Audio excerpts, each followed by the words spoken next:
My grandfather didn't raise his voice when he exposed the one secret everyone else at the table needed me to never learn.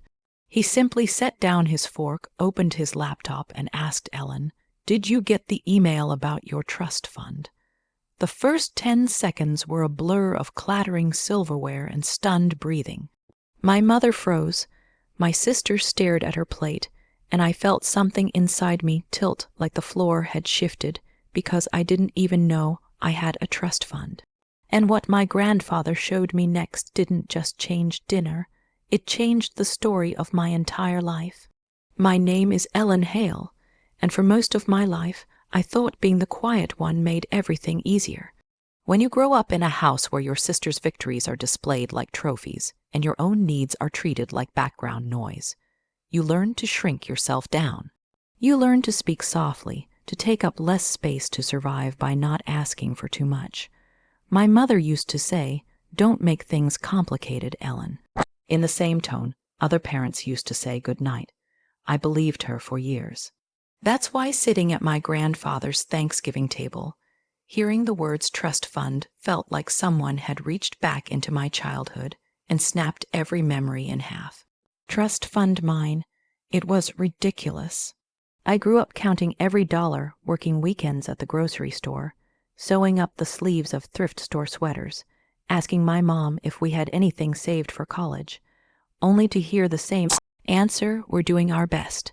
Money is tight, but money was never tight." For Marissa, my older sister got dance lessons, summer programs, a new car at 17, and somehow it all made sense back then. She was the star, the one everyone expected to shine. I convinced myself it was fine, that I simply didn't need as much. Grandpa Arthur was the exception. He never treated me like an afterthought. He remembered my favorite books, asked about my job at the college, showed up to my graduation, even when my parents said traffic was too heavy to make it.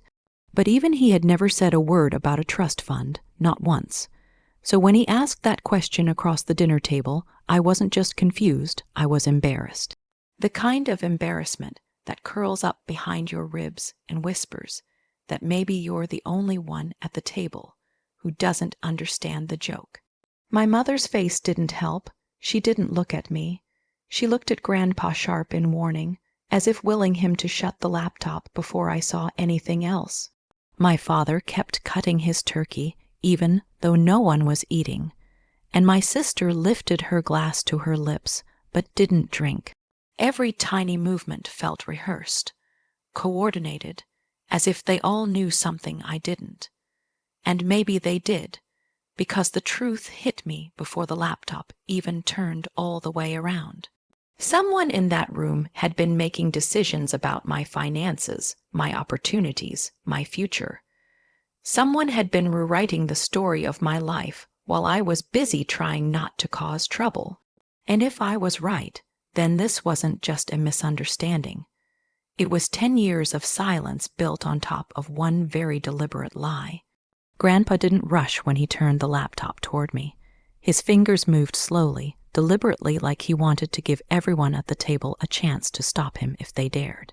No one did. The screen tilted and the glow washed over the plates, the candles, my mother's tightening jaw. I leaned forward. My heart thudded hard enough that I could hear it in my ears. Rows of emails came into focus. Subject lines repeating the same words over and over again. Annual trust statement, beneficiary notice, contact confirmation, 10 years of messages, 10 years of updates, 10 years of information that should have gone to me, but none of them had. For a moment, I thought there had to be another explanation. Maybe the bank had the wrong address. Maybe there was another Ellen Hale. Maybe this was some bizarre administrative mix-up. My mind scrambled for anything that let me believe my mother was right when she whispered, "That can't be right," as if she were the one blindsided. But then I clicked the sender address, and what came up stopped every desperate excuse cold. Because the contact email listed wasn't mine. It never had been. It was a variation of my mother's, an address she used for financial accounts, one I recognized from old household bills she handled alone. My stomach dropped. Why would this be going to your email? I asked, not accusing, just trying to breathe through the sudden collapse of everything. I thought I understood. My mother didn't blink. I don't know, Ellen. Banks make mistakes all the time, but Grandpa didn't look away from her. They don't make this kind, he said quietly. A flush crept up my mother's neck. My father shifted in his chair as if preparing to defend her, but no words came out. Marissa looked between them, confused, maybe scared, or maybe simply worried that whatever this was, it might affect her. I opened the earliest email, year 10. I remembered that year vividly. It was the year I asked my parents if we had anything set aside for my tuition because my scholarship didn't cover everything. Mom said, "We're doing our best, but money is tight, sweetheart." Except it wasn't tight. Not for the person these emails were meant for. Not for me. I scrolled through the next year and the next. Every email matched a moment in my life when I had needed help and been told to manage on my own. Nights I skipped meals to save money. Mornings I walked to class in the rain because my car had broken down and repairing it wasn't a priority. Summers I took double shifts while Marissa went to dance camps in other cities. Every memory sharpened against the glow of the laptop. Grandpa finally spoke again, voice steady. "Ellen, these are yours, they always were, and someone made sure you never saw them." The table felt smaller, the air denser. I could feel my mother's stare drilling into me, half warning, half panic. I closed the laptop gently, not to end the moment, but to contain the fury rising inside me, because now I knew this wasn't a mistake. Someone had rewritten my life on purpose. I didn't open the laptop again right away. I just sat there with my hands resting on the closed lid, feeling the heat of the screen seep into my palms. 10 years of statements, 10 years of silence, 10 years of being told to be patient, be practical, don't expect too much. And all along, the help I begged for had already existed under my name, hidden in plain sight. My chest tightened as memories returned in sharp, humiliating flashes. The night freshman year, when my card declined at the bookstore, and I pretended I forgot to transfer money. The winter break, I worked overtime to afford rent, while Marissa posted pictures from a week-long dance intensive funded by my parents. The afternoons I cried quietly in the bathroom, stole at work, because I didn't know how I was going to pay for another set of textbooks. And every time I asked Mom if we had anything saved, she'd smile like she pied me. "Life's expensive, Ellen." "We just have to make do." No, she had made sure I made do.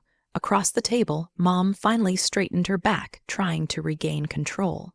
"We're not jumping to conclusions," she said, as if this entire situation were some emotional tantrum I was throwing.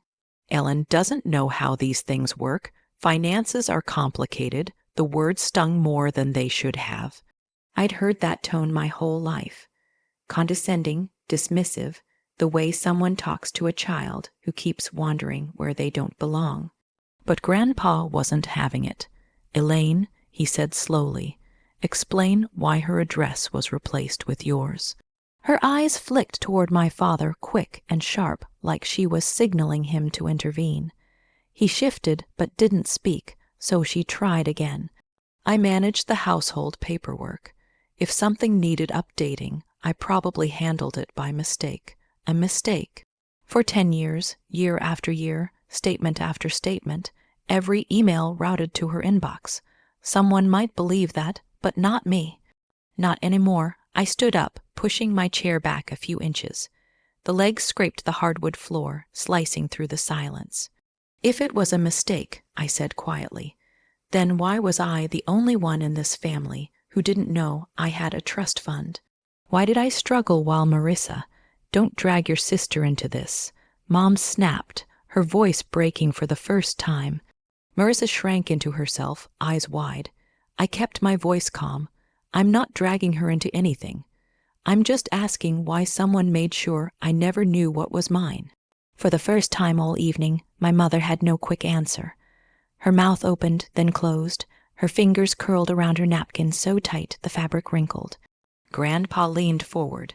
"Ellen, you deserve the truth, and you deserve control of your own finances." Control, a word I'd never been offered before. I exhaled slow and steady. "This ends tonight," I said, and my voice didn't shake. I wasn't yelling. I wasn't crying. But inside, something solidified, something sharp, something certain. I wasn't just the quiet one anymore. This time, I wasn't going to look away. Grandpa was the one who finally broke the silence. He pushed his chair back, stood slowly, his joints stiff from age, but his presence towering, and looked around the table as if taking inventory of who he could still trust. Then he said with the same calm that made everyone uneasy, "We're not finishing dinner until we understand what happened here." My mother stiffened. My father shifted. Marisa swallowed hard. Grandpa gestured toward the living room. "All of us, come on." We moved as a group, a tense migration from the table to his study. The lights were warmer in there, softer, but the air felt colder. Something about walking into a room full of framed certificates, leather-bound books, and the old family crest on the wall made it impossible to pretend things were complicated or unclear. This room didn't tolerate excuses. Grandpa set the laptop on his desk. "Sit." No one disobeyed. I stood behind the chair he'd pulled out for me, hands gripping the back, grounding myself. Mom sat beside Dad, her posture rigid, ready to argue. Marisa hovered near the doorway as if hoping she could slip out unnoticed. Grandpa clicked into the email records. The blue-white glow cast long shadows on the walls here. He said, he opened an email dated 10 years back, year I turned 17. This is when the contact information was changed. The screen revealed the old email crossed out, replaced by another. My mother's a deliberate edit. Time-stamped, logged, documented. Mom's breath hitched. "That could be anything," she said quickly. "Banks update things automatically." "They don't," Grandpa cut in. "Not without the account holder or guardian requesting it." I looked at my father. "Did you request it?" He shook his head. He didn't even look at my mother. "No." "So, who did?" I asked quietly, already knowing. No one answered. Grandpa clicked again, opening the confirmation email that followed the update. A message thanking the user for verifying the new contact information. It wasn't vague. It wasn't unclear. It was tied to an IP address from our home in Seattle. My mother's voice cracked. "I was just trying to keep things organized." I stared at her, the woman who taught me to say, "Thank you for every small thing," who told me that life was easier if I didn't expect much. "Organized?" I repeated, "Mom. You left me working double shifts while money in my name sat untouched." She recoiled like I'd slapped her. "You were too young to understand responsibility. I didn't want you relying on money you didn't earn." I let out a small, humorless laugh, but Marisa could. Marisa flinched. "I didn't know it was yours, Ellen." "I swear Mom said don't." Mom snapped at her. "Don't say another word," but the damage was done. Grandpa leaned back in his chair. "Elaine, you kept a financial asset from its owner. That's not organization. That's control." My mother's voice sharpened. "I did what I had to do for the family, for stability. Ellen never needed much, and Marisa needed everything I asked." "Is that it?" She pressed her lips together. Dad finally spoke, voice low. "Elaine, we should have told her." "We should have." My mother's head snapped toward him. "Richard, not now." But Grandpa didn't let her dodge it. "You lied," he said to me, "to Ellen for a decade." My mother's jaw trembled. Please, you don't understand." "I understand enough." He clicked another email. This one was a trust fund notification from 3 years ago, the year I was juggling rent classes and a campus job just to afford basic groceries. I remembered crying in the privacy of my tiny apartment, thinking I had failed at adulthood before I even began. The email subject mocked me now. Annual allocation update. Money that could have changed everything. Money I was never allowed to know existed. Mom, I said softly. Why, she closed her eyes. A tear fell one singular fragile, but her voice was still defensive. Because you wouldn't have made good decisions.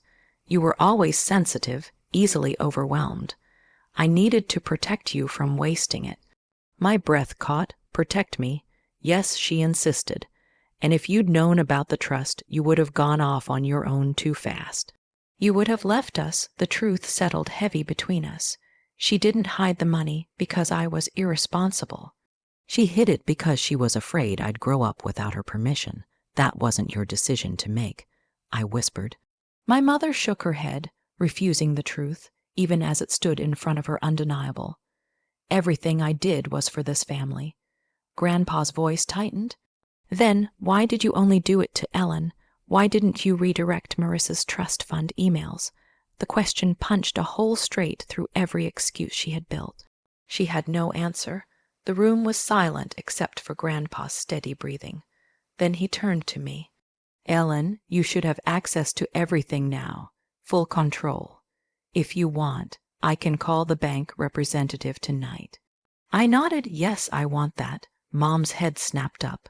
You can't just I can, Grandpa said, and I will. She looked at me, eyes wide, voice cracking.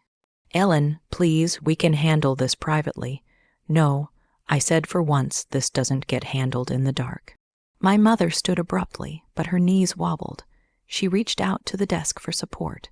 You don't understand what this means. If you take control everything we built. I kept my voice quiet, steady. Mom, you didn't build it. You borrowed it from me. The words struck deeper than shouting ever could. She sank back into her chair. Grandpa placed a hand on my shoulder. You're doing the right thing. For the first time, I felt it too. Not triumph, not revenge, just clarity. A truth that finally belonged to me. I looked at the laptop, at the decade of stolen decisions, and I knew this was the moment my life split into before and after. Whatever came next, I wasn't going back. The bank representative called back within the hour, confirming the transfer of all access and notifications to me.